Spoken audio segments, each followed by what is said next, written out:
नमस्कार विद्यार्थी मित्रांनो, बुद्धिमत्ता चाचणी विषयाच्या लेक्चरमध्ये मी दिवसे मॅडम तुम्हा सर्वांचं मनापासून स्वागत करते।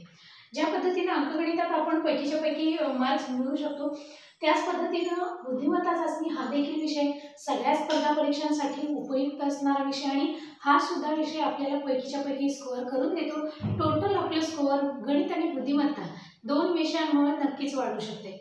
गणित आणि बुद्धिमत्तेचे मार्क म्हणजे आपल्या हातातले भाग सहज आपण मिळवू शकतो आणि ठरलेलेच पॅटर्न आहे त्याचा, म्हणजे ठरलेलीच उदाहरणं येत असतात। जरी संख्या बदल होत असला तरी प्रकार मात्र तेच असतात। त्यासाठी जर का तुम्ही प्रत्येक प्रकाराचा सराव करत गेलात तर तुम्हाला हे दोन्ही टॉपिक पैकीच्या पैकी मार्क्स नक्की मिळवून देतील आणि अगदी सोपे देखील वाटतील। मग आपण आपल्या या ऑनलाईन बॅचच्या माध्यमातून आपण अगदी सोप्या पद्धतीने शिकवायचा प्रयत्न करतोय, जेणेकरून जर का तुम्ही अंकगणित आणि बुद्धिमत्ता सूत्रांचा वापर न करता आपण शिकवण्याचा प्रयत्न करतोय, तुम्ही असाच अभ्यास करत राहिला, सांगितलेल्या प्रकाराची एक्स्ट्रा एक्झाम्पलची तयारी जर तुम्ही केली तर कमीत कमी वेळात जास्तीत जास्त उदाहरणे देखील सोडवू शकता। त्याचबरोबर दोन्ही विषयांची तुम्हाला असणारी भीती सुद्धा कायमची निघून जाईल।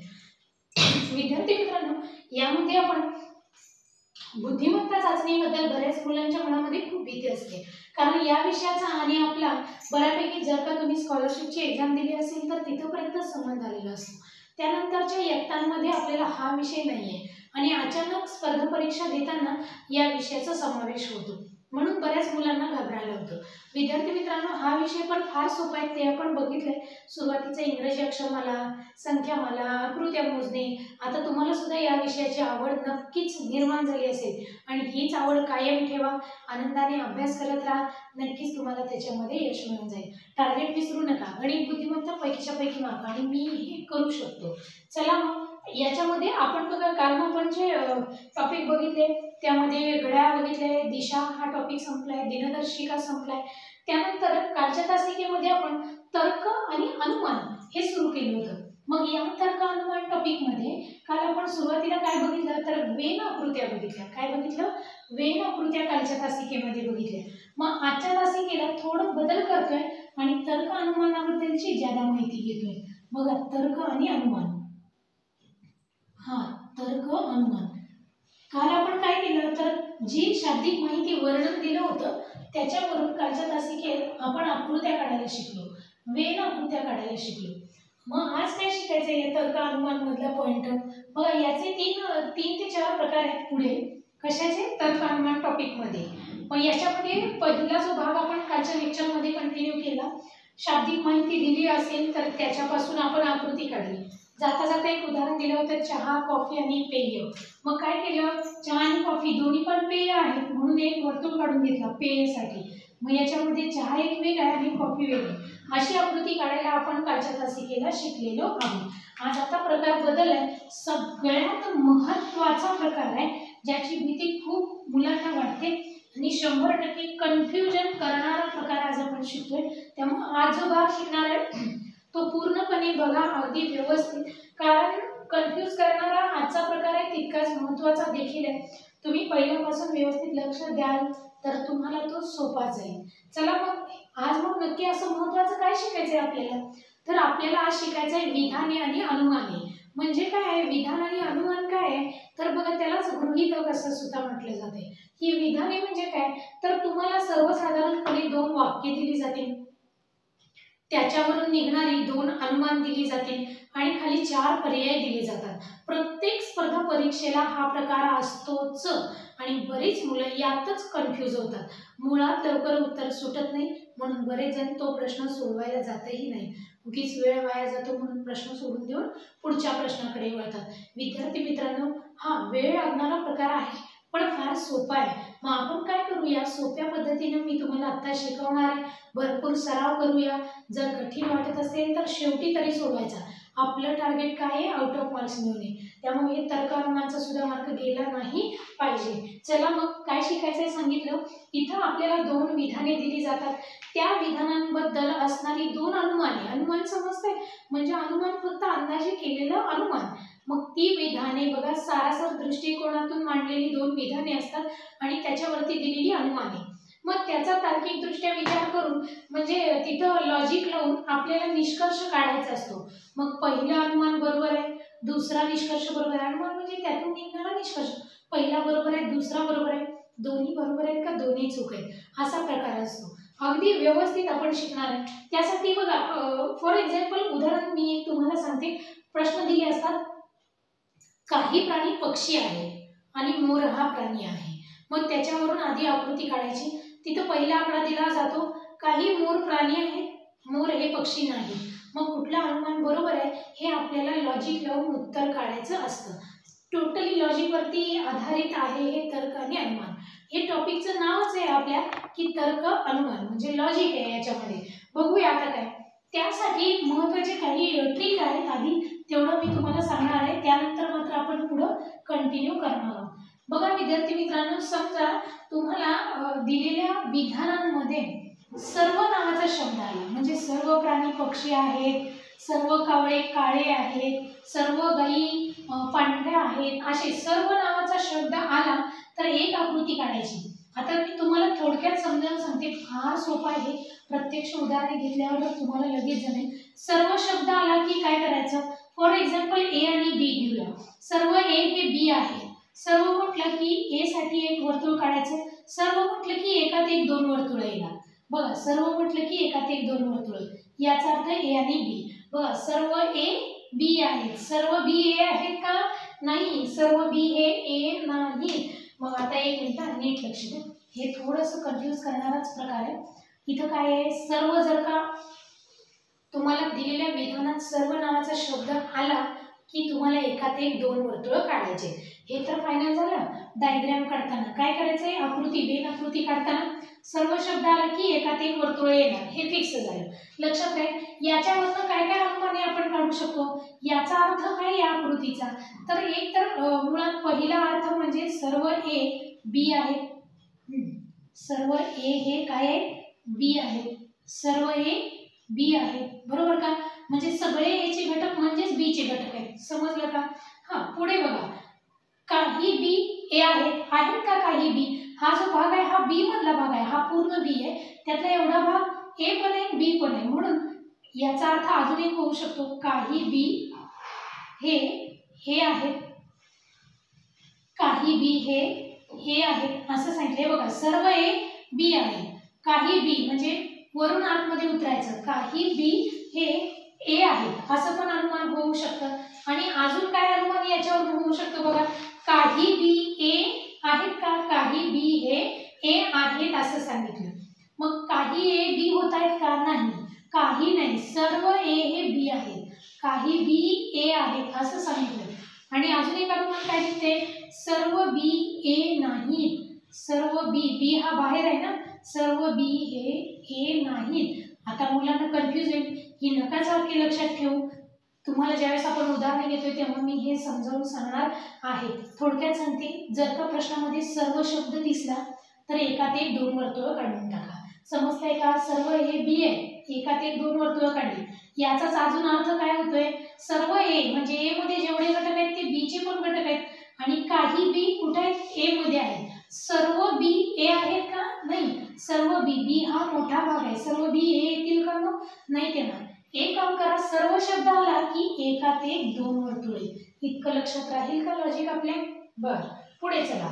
जर का प्रश्नात काही शब्द आला, कुठला शब्द आलाय प्रश्नात, काही, सर्वच लक्षात राहील. जर का प्रश्नात काही शब्द आला तर एकाला चिटकून एक अशी दोन वर्तुळ काढा.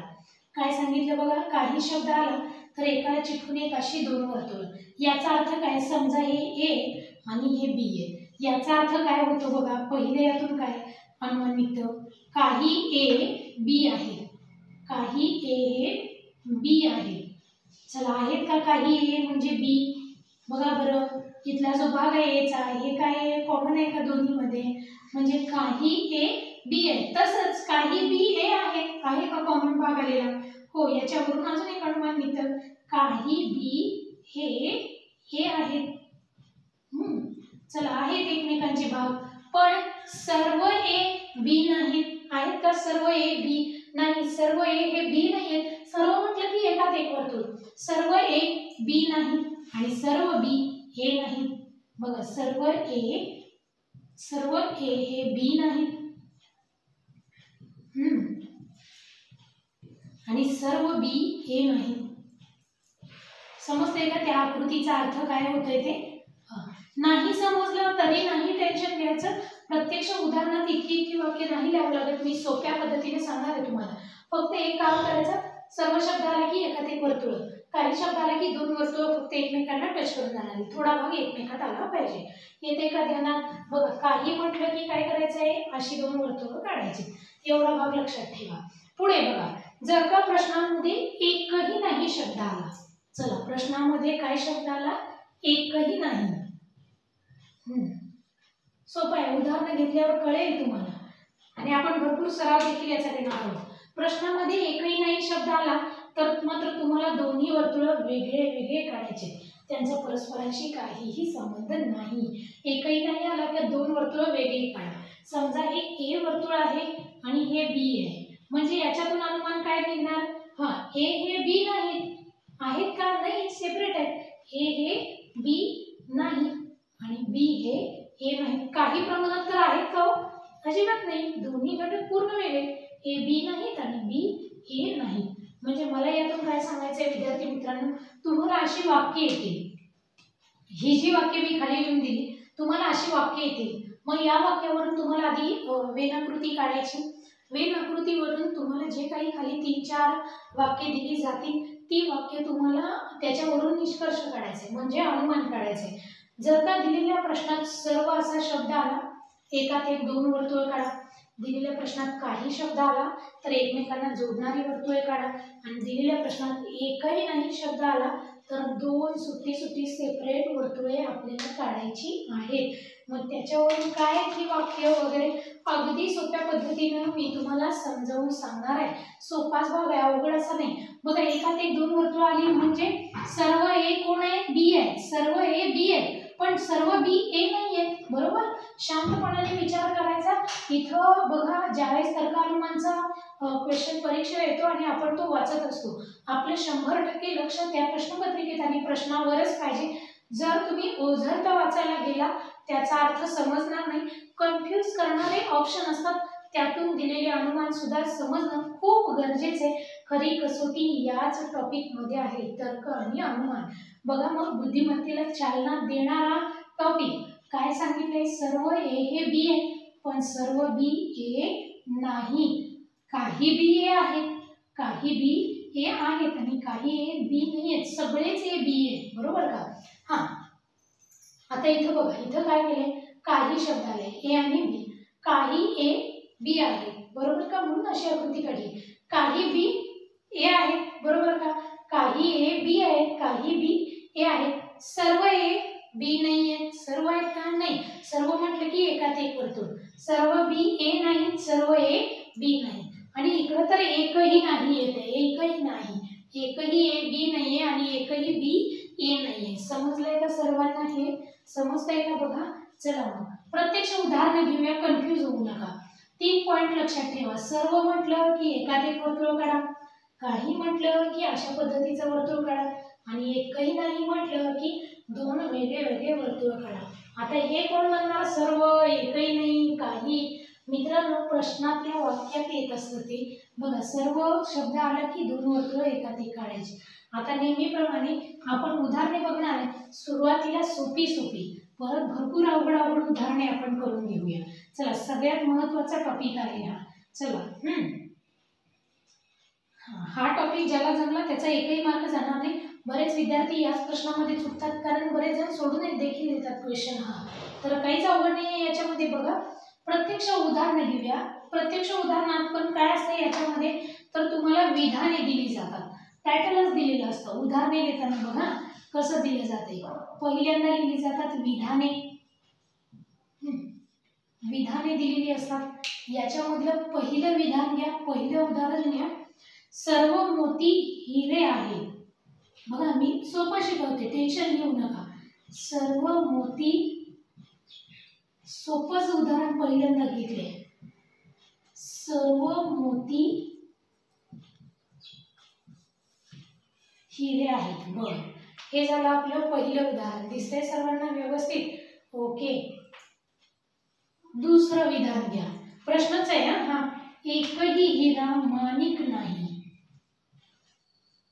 एकही हिरा माणिक नाही.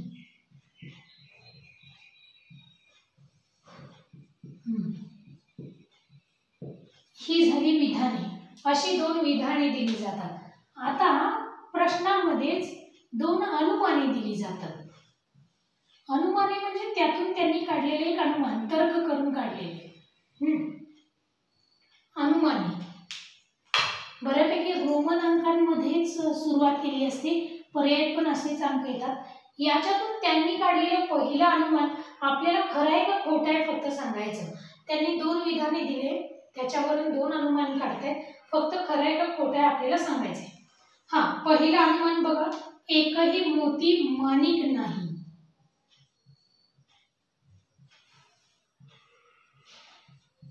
एकही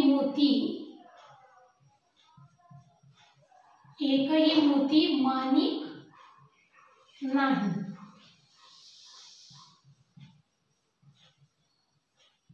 हे त्यांनी काढलेलं अनुमान आहे.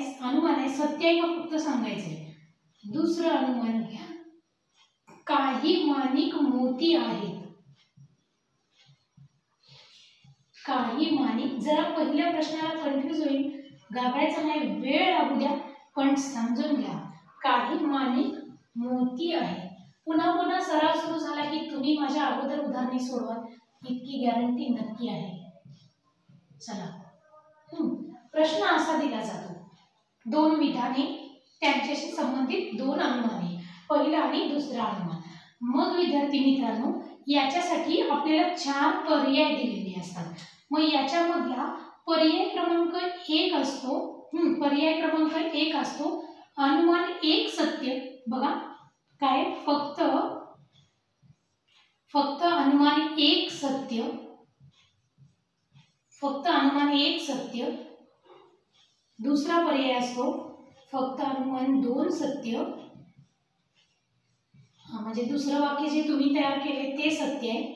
बघा बरोबर आहे का चूक आहे कन्फर्म करून, पडताळा करून, या 2 वाक्यावरून दिलेली ही 2 वाक्य बरोबर येतात का फक्त आपल्याला सांगायचं. फक्त अनुमान 2 सत्य. तिसरा पर्याय असतो 1 व 2 सत्य, म्हणजे दोन्ही बरोबर. 1 व 2 दोन्ही बरोबर किंवा दोन्ही सत्य. आणि शेवटचा पर्याय असतो 1 व 2 असत्य. शेवटचा पर्याय काय असतो, 1 व 2 दोन्ही असत्य. दिसतंय का हे सर्वांना पर्याय दिसतोय का? नसेल तर तोंडी लक्षात ठेवा, 1 आणि 2 दोन्ही असत्य असा चौथा पर्याय दिले. आता आपल्याला याचं उत्तर काढायचं. चला, याच्यावरून काय ठरवायचंय बघा. दिसतंय सर्वांना एकदम क्लिअर, पर्याय 4 वगैरे. ओके, डन, ठीक आहे. विधाने 2 दिलेत, सर्व मोती हिरे आहेत. दुसरं विधान दिलंय, एकही हिरा माणिक नाहीये. अनुमान दिलंय, एकही मोती माणिक नाहीये, काही माणिक मोती आहेत. याच्यावरून फक्त विधान 1 सत्य आहे, फक्त अनुमान 2 सत्य आहे, 1 आणि 2 सत्य आहे, 1 आणि 2 असत्य आहे, दोन्ही पण चूक आहे. असं देखील 1 बरोबर 2 बरोबर चूक किंवा 1 बरोबर 2 बरोबर, दोन्ही बरोबर दोन्ही चूक, असा पण पर्याय येईल. आता ही अनुमाने काढलेली बरोबर आहेत का हे आपल्याला शोधायचं आहे. त्यासाठी आपल्याला विधानांचा अभ्यास करावा लागेल. विधानांचा अभ्यास म्हणजे काय, त्याची वेन आकृती काढायची, त्याच्यावरून आपण उत्तर मांडू शकतो. आता वेन आकृती काढायला काल आपण शिकलोय, तर काल शिकताना काय शिकलो, मोती, हिरा, माणिक असं घ्यायचो. मग जर प्रकार कुठले, कोण कुठल्या गटात बसतोय त्याच्यावरून वर्तुळ काढली. तिघांचा काही संबंध नसेल, समजा भाजी, प्राणी, पक्षी, काही संबंध नाही, 3 वेगळी वर्तुळे काढली. भाजी, कोबी आणि सफरचंद असं दिलं तर कोबी आणि भाजी एकात एक, सफरचंद वेगळा, अशा आकृती आपण काल काढल्या. त्याच्यावरूनच आकृती आज काढायची. हे पहिलं विधान घ्या. पहिलं विधान, सर्व मोती हिरे आहेत. मोती हिरे दिले, पण शब्द काय आलाय, सर्व. मग आत्ताच आपण काय शिकलोय, पुन्हा एकदा रिव्हिजनात्मक. सर्व असा शब्द आला तर आकृती येताना वर्तुळे एकात एक येतील. जर का प्रश्नात शब्द काही आला तर वर्तुळे अशी येतील. आणि जर का प्रश्नात शब्द आला एकही नाही, जर का प्रश्नात शब्द आला एकही नाही, तर दोन्ही वर्तुळे सेपरेट होतील. दोन्ही वर्तुळे सेपरेट येतील. हा भाग लक्षात राहील का? महत्वाचा आहे. चला आता याच्यात शब्द काय आलाय? सर्व. याचा अर्थ आकृती काढताना काय करायचं? दोन वर्तुळे एकात एक काढायची. बघा सर्व म्हटले ना, मग ही मी काय केली? दोन वर्तुळे एकात एक काढली. चला एकदम ॲक्युरेट सर्कलच यावं असं काही नाही, समजण्यासाठी तिथे काही आकृती आपल्याला कोणाला दाखवायची वगैरे नाहीये. पटापट काढून घ्यायचं जेणेकरून आपला सुद्धा वेळ वाचेल. दोन वर्तुळे फक्त एकात एक काढा, आपल्याला समजलं की झालं. हा, दोन वर्तुळे एकात एक काढली. सर्व म्हणजे एकात एक आकृती, पण सर्व मोती हिरे आहेत म्हणजे आतमध्ये मोती लिहायचा. पहिला शब्द आहे तो आत लिहायचा. सर्व मोती, हे मोती, हा सर्व मोती कोण आहेत? हिरे आहेत.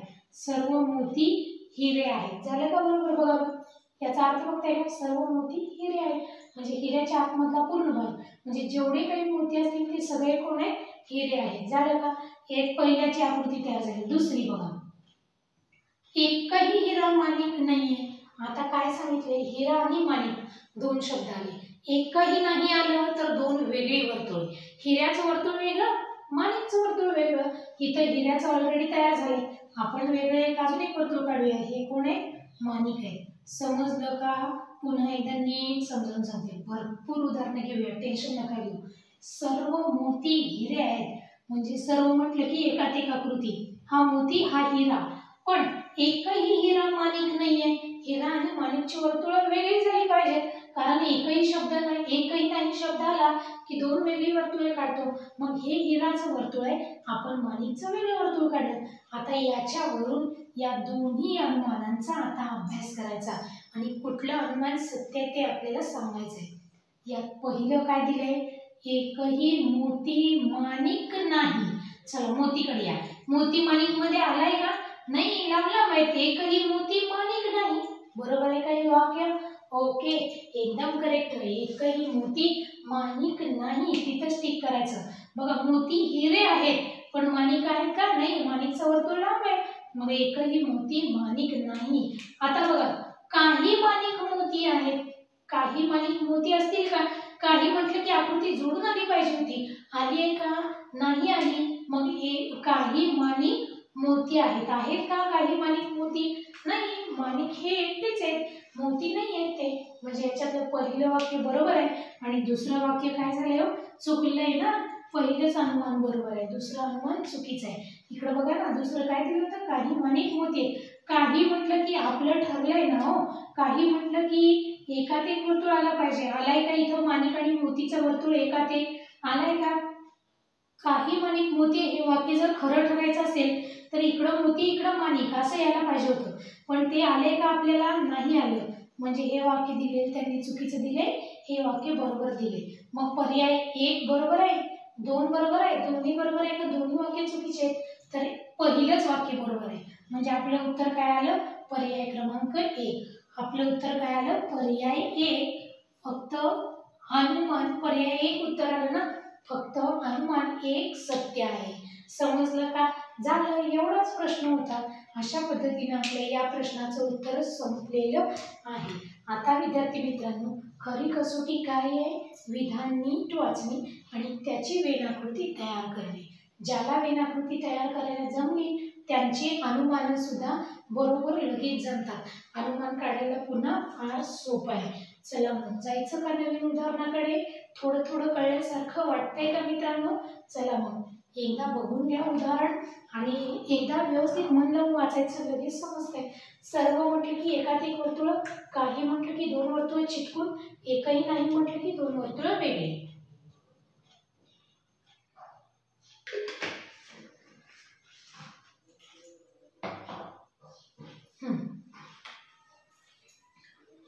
चला दुसरं उदाहरण घ्यायचं का?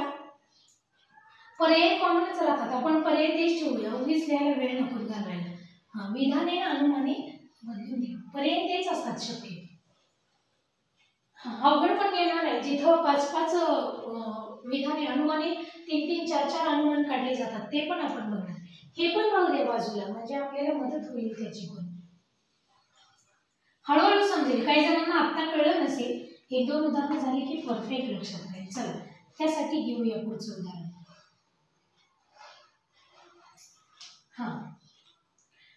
दुसरं घ्या, सोपंच घेते. सर्व चाव्या कुलूप असतात आणि एकही कुलूप कडी नसते. पहिलं विधान, सर्व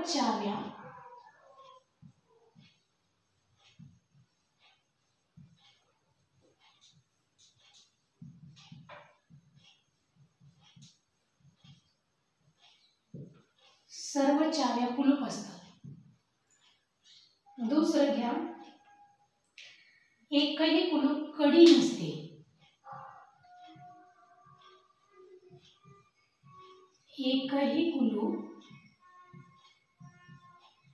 एकही कुलूप कडी नसते. प्रश्न काय सांगितलाय? सर्व चाव्या कुलूप असतात आणि एकही कुलूप कडी नसते. पुन्हा एकदा सर्व आणि एकही शब्द आले. सर्व म्हटलं की एकाधिक वर्तुळ, एकही नाही म्हटलं की दोन वेगळी वर्तुळ. पण आधी अनुमान तर लिहून घेऊया. हा पहिला अनुमान घ्या. पहिला अनुमान, एकही कडी चावी नसते. पहिला अनुमान घ्या. पहिला अनुमान घ्या, एकही कडी चावी नसते.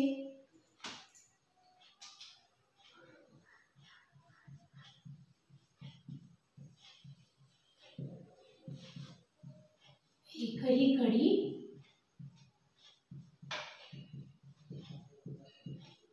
चावी नसते. दुसरा अनुमान घ्या. पर्याय कॉमन आहे, तेच पर्याय राहतात ना. काही कुलपे चाव्या असतात.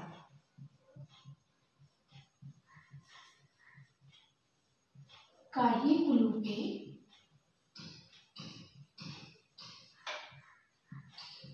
चाव्या असतात.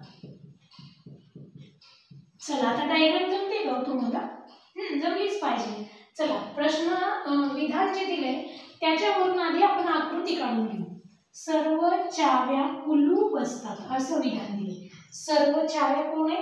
कुलूप आहे. बरोबर, सर्व चाव्या कुलूप असतात. घ्या मग.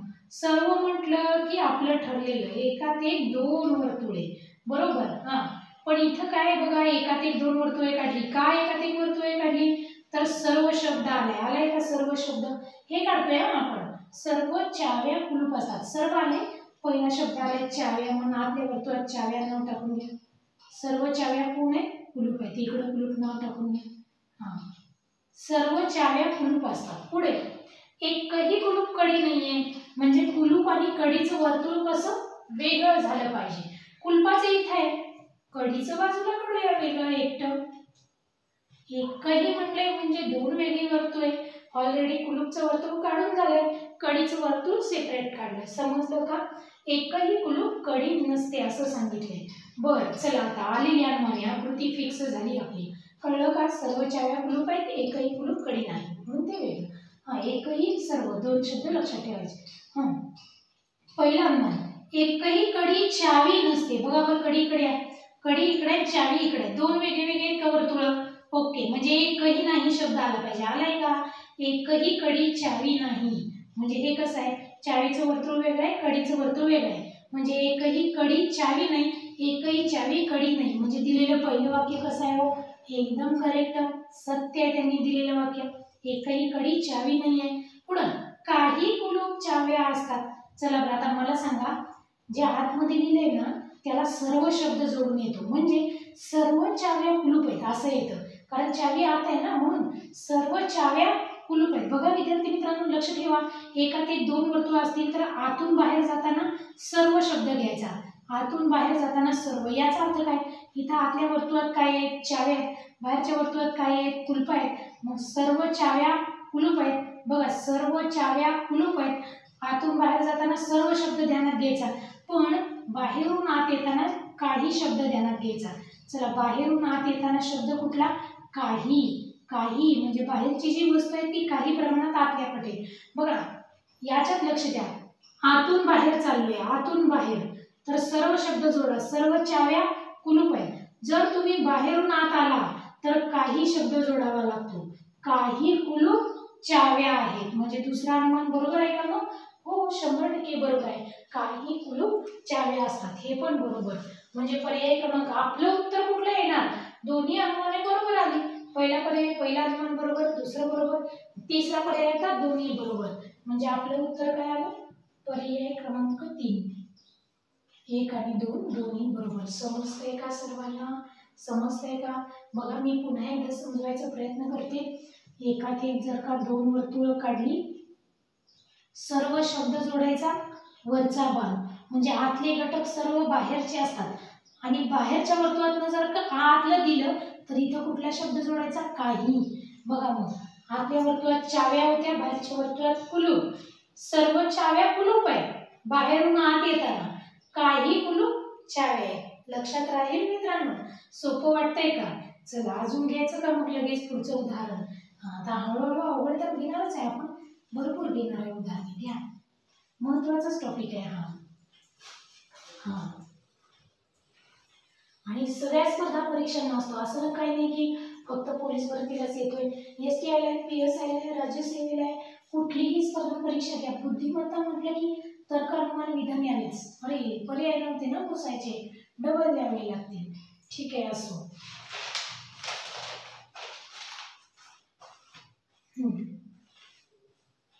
आता बघू कोणाकोणाला येते. हळूहळू प्रयत्न करा, नक्की जमता येते. हळूहळू प्रयत्न करायचा. पहिलं घ्या विधाने.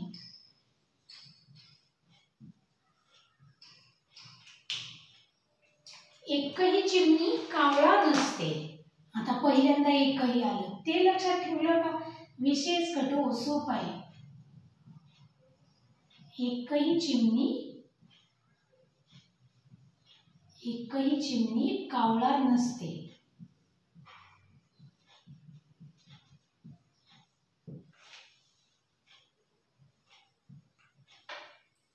एकही चिमणी कावळा नसते. पुढं सर्व कावळे बगळे असतात. एकही आणि सर्व आकृती बघा, सर्व कावळे बगळे असतात. जमतंय का आकृती? बघा भरपूर सराव करा विद्यार्थी मित्रांनो. आता आज जर काही लेक्चर झाले ना, आता 1-2 दिवस तर आपण असेच प्रश्न बघूया, तोपर्यंत तुम्ही पण भरपूर सराव करा बरं का. सिलेबस संपवणं हे आपलं टार्गेट नाहीच आहे, झालेला भाग समजणं हे महत्त्वाचं टार्गेट आहे. त्यामुळे विद्यार्थी मित्रांनो घ्या समजून सगळं. पहिलं आणि दुसरं अनुमान बघूया काय आहे. आकृती काढूया, नका त्याचं टेन्शन घेऊ. काही बगळे कावळे आहेत, काही बगळे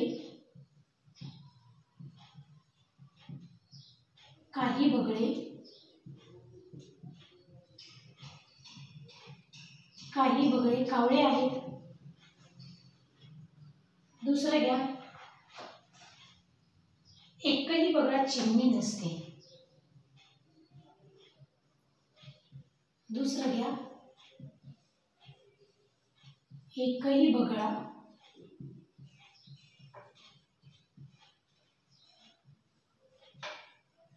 चिमणी नसते.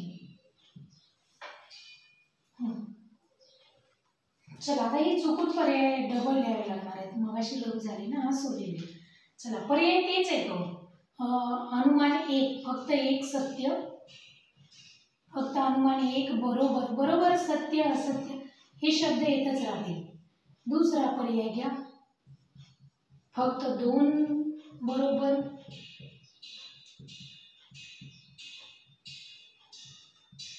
तिसरा पर्याय घ्या, 1 व 2 बरोबर.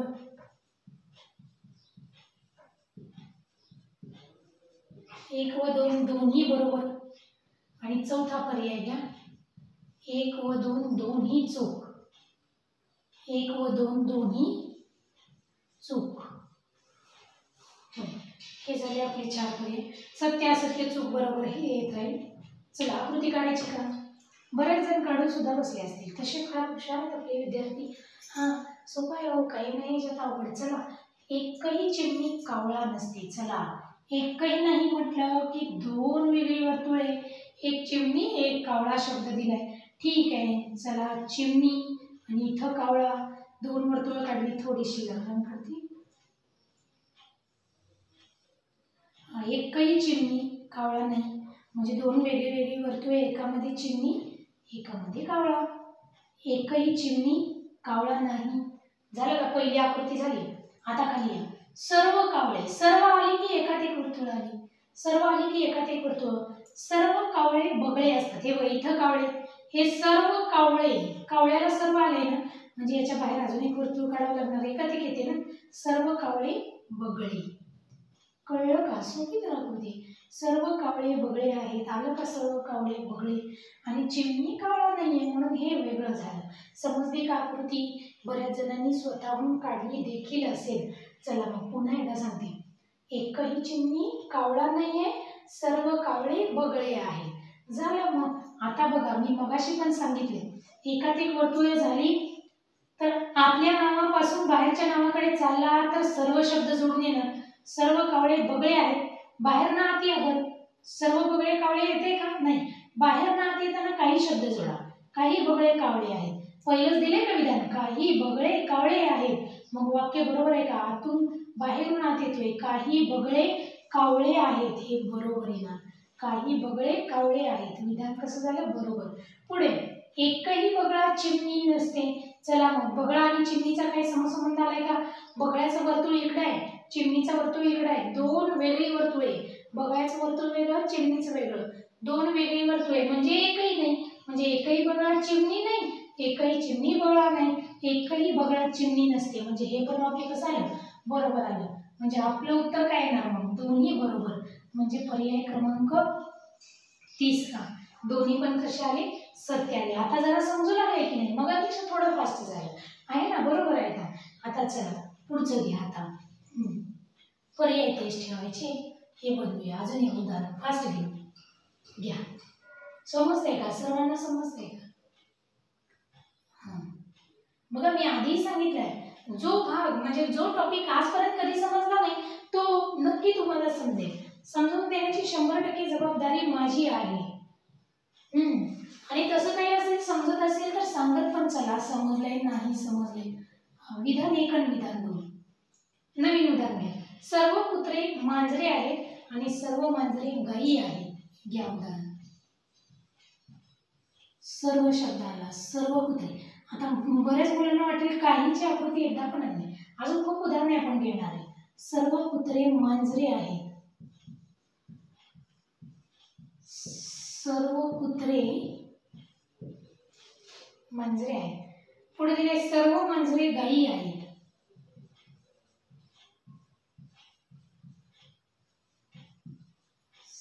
सर्व मांजरे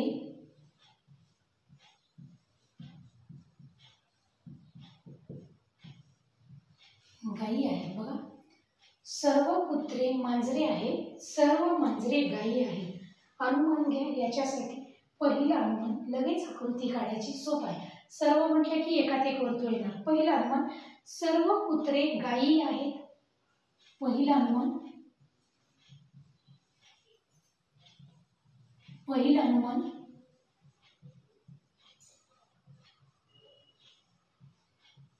सर्व कुत्रे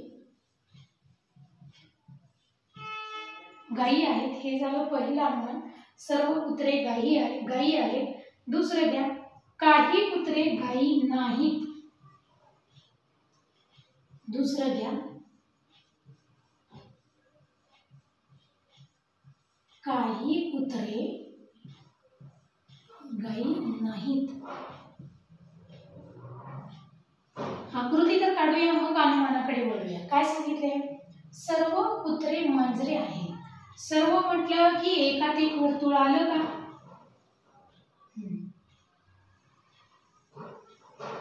काढलं झालं. सर्व, पण सर्वला चिटकून पहिला शब्द कुठला आलाय? कुत्रे. म्हणजे इथं कुत्रे लिहावं लागणार. सर्व कुत्रे कोण आहेत? मांजरे आहेत. मांजरे लिहिल्यावरती झाली का पहिली आकृती? सर्व कुत्रे मांजरे आहेत. पुढे चला. सर्व मांजरे गायी आहेत. अरे इथं मांजरांचा वर्तुळ बाहेर आला होता, पण त्यांनी आता काय सांगितलंय? सर्व मांजरं कोण आहेत? गायी आहेत. म्हणजे इथं पण एकात एक वर्तुळ येणार. आत मांजरे आणि बाहेर गायी येणार याच्या. मग इथं ऑलरेडी मांजरांचं वर्तुळ काढले आपण. मग मांजरांचं वर्तुळ आत आलं पाहिजे, गायींचं बाहेर. मग अजून एक बाहेरच्या बाजूने वर्तुळ काढून घ्या. आता याचा अर्थ बघा बरं. सर्व मांजरे कोण आहेत? गायी आहेत. Okay done. झाली का आकृती? बघा काय सांगितलं? सर्व कुत्रे मांजरे आहेत, सर्व मांजरे गायी आहेत. करेक्ट आकृती झाली. आता अनुमान बघा. सर्व कुत्रे गायी आहेत. कुठे कुत्रे? हो इथे आहे. आतल्या बाजूनं बाहेर येतोय म्हणजे सर्व शब्द जोडून येणार. सर्व कुत्रे मांजरे आहेत, त्याच पद्धतीने सर्व कुत्रे गायी आहेत. म्हणजे पहिलं वाक्य बरोबर. आता चला दुसरं वाक्य बघा. आतल्या बाजूनं बाहेर जाताना सर्व जोडायचा, बाहेरून आत येताना काही जोडायचा. बघा, काही कुत्रे गायी नाहीत. काही कुत्रे बाहेर चाललोय, कुत्रा आणि गायी, कुत्रा आतमध्ये, गायी बाहेर आहे. बाहेर जाताना या बाणाशी शब्द कुठला जोडायला सांगितलाय? सर्व. सर्व कुत्रे गायी आहेत. पण काही जोडायचं असेल तर आत यावं लागते ना. काही गायी कुत्रे आहेत असं म्हटल्यावर चाललं असतं, पण इथं सांगितलंय काही कुत्रे गायी नाहीत. म्हणजे हे वाक्य कसं दिलंय? टोटली चुकीचं दिलंय. म्हणजे आपलं उत्तर कुठलं आलं? पर्याय क्रमांक 1 बरोबर. म्हणजे फक्त विधान पहिलं सत्य, अनुमान पहिलं सत्य. म्हणजे आपलं उत्तर आलं पर्याय क्रमांक 1. समजतंय का मित्रांनो? मग आजच्या तासिकेत आपण काय काय शिकलोय बघा. थोडासा कठीण, विद्यार्थ्यांना कठीण वाटणारा टॉपिक सुरू केला होता, तर्क अनुमान. याच्यात 2 विधाने दिली असतात, 2 अनुमाने. ही फक्त सुरुवात आहे. सगळी सोपी उदाहरणे बघितली. क्लिष्ट उदाहरणे असतात याच्यामध्ये. पुढे जाईल तसं 1-2 वाक्यांसाठी 4-4 अनुमाने दिली असतात. पर्याय पण तसे बदलले जातात. मग आपल्याला या 4 पैकी पहिला व दुसरा बरोबर, दुसरा आणि चौथा बरोबर, पहिला आणि तिसरा चूक, असे काही पर्याय असतात. 4ही अनुमानं बघायची असतात पडताळून. मग आपण सोप्यापासून कठीणाकडे चाललोय नेहमीप्रमाणे. एक काम करायचं, काय काय लक्षात ठेवायला सांगितले? सर्व म्हटलं की एकाधिक वर्तुळ, काही म्हटलं की चिटकून वर्तुळ, एकही नाही म्हटलं की वेगळं वर्तुळ. आणि अनुमानांचा अभ्यास जर का तुम्ही करत असाल, बघा, जर का तुम्ही अनुमानांचा अभ्यास करत असाल, जर तुम्ही अशी वर्तुळ एकाधिक काढली, तर आतून बाहेर येताना त्या बाणाला सर्व शब्द जोडा. समजा इथं आतल्या बाजूला मी ए लिहिले, इथं बी, याचा अर्थ सर्व म्हणायचं, सर्व ए बी आहे. पण तुम्ही जर का बाहेरून आत यायला लागला, बाहेरून आत, बी कडून आत, तर बघा आता हातून बाहेर चालला की मी काय सांगितलं, अनुमान काय निघतं? सर्व ए कोण आहे? बी आहे. आतून बाहेर, आतल्या वर्तुळातलं अक्षर आधी घ्यायचं. नाव दिलं असेल, कुलूप देऊ द्या, मांजर देऊ दे, कुत्रा देऊ दे, आतलं दिलं का सर्व आतले जे आहेत ते बाहेरचे असतात.